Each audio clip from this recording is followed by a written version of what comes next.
Hi, good day, M5754. Please introduce yourself. Good day to all employers in Hong Kong. My name is Lani Carpio Santua. I am 36 years old. I was born on October 23, 1989. I am married. I am so blessed that I have two sons.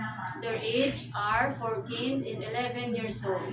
I am Roman Catholic. Okay, tell me about your experience as a helper. My first experience before is Royal Palace, Abu Dhabi. I worked there in 3 months. I served 6 members in their family, one couple, and 4 children. I stayed there in 3 months, and because there's something wrong between nannies, that's why I includes me. And follow, I am so lucky and blessed to find another new employers and good employer in that same country, Dubai. I assist 6 members in their family, one couple, and 4 children. 14, 18, 13, 10, and 8 years old. I do household every day like taking care of children first, car wash, cleaning, ironing, cooking. Okay, then you find another employer. Your last employer was in KSA, right? Yes, sir. Okay, tell me about your experience there. And follow that and follow KSA, Kingdom of Saudi Arabia. I worked there for more than 2 years. I assist 3 members in their family, one couple, and 8 months old baby. I do household every day like taking care of babies first. I do everything like cooking, cleaning, washing, ironing.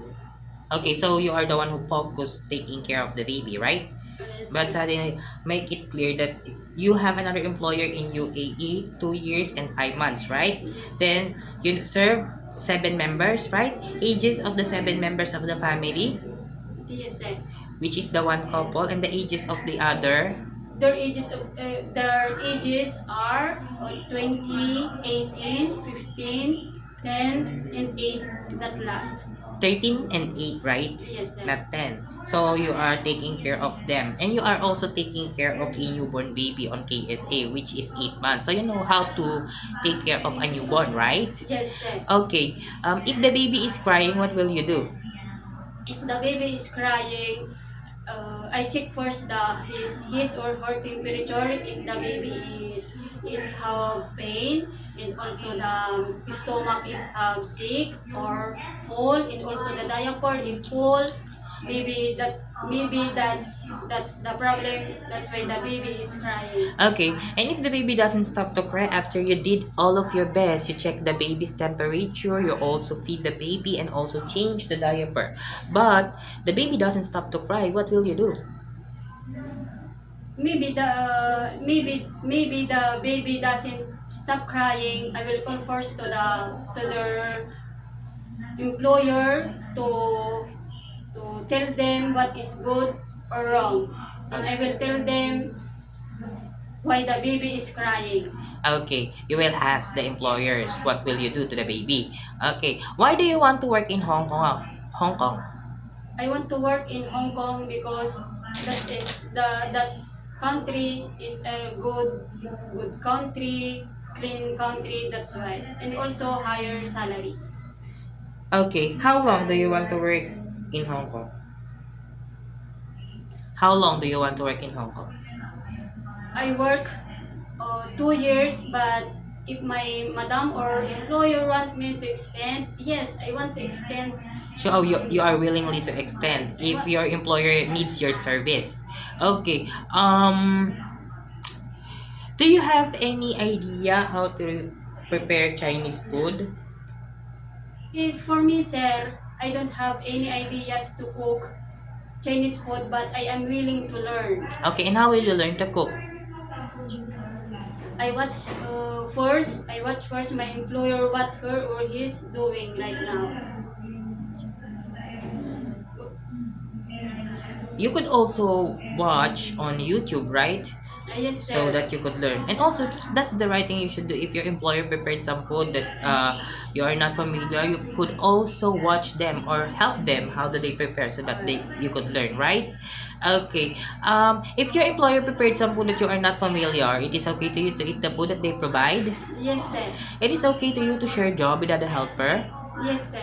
How about sharing room with kids? Yes, sir. If your employer wants you to work on Sunday or in a holiday setup, it is okay with you? Yes, sir. How about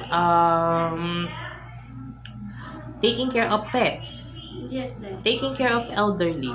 Yes, sir. If one of your employer's family don't know how to speak English, it is okay to you to learn their language? Yes, sir.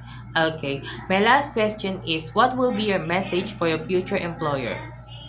My last message to my employer in Hong Kong, please hire me, ma'am, sir, choose me as a domestic helper in your house. I promise to do my best. I will take care of your baby, such as what I take care of my 2 sons. I am honest, I am hardworking, I am diligent,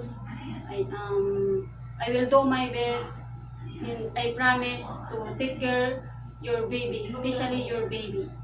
Thank you, ma'am, Okay. sir. Okay, thank you very much, Miss Lani. Thank you. Thank you, sir.